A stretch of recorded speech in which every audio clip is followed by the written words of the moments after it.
আসসালামু আলাইকুম গাইস, আজ আমি তোমাদের সাথে শেয়ার করতে চলেছি ডিম কষার রেসিপি। কড়াই গরম করে তাতে আমি তেল দিয়ে দেবো। তেলটি গরম হলে তাতে সিদ্ধ করে রাখা ডিমগুলি ছেড়ে দেবো। ডিমেতে আমি লবণ ও হলুদ গুঁড়ো দিয়ে দেবো এবং ডিমটিকে ভালো করে ভেজে নেব।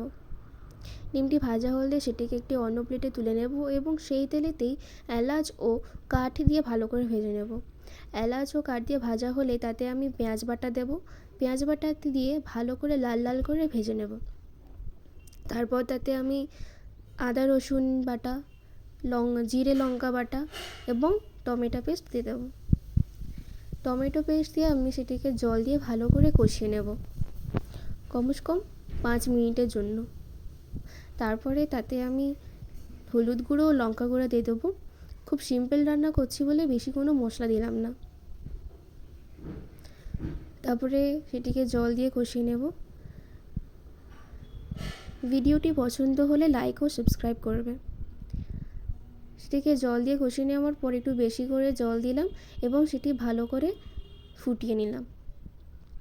সেটি ফুটে যাওয়ার পর তাতে আমি ভেজে রাখা ডিমগুলো দিয়ে দেব এবং তার ওপর থেকে আমি কাঁচা লঙ্কা দিয়ে দেবো।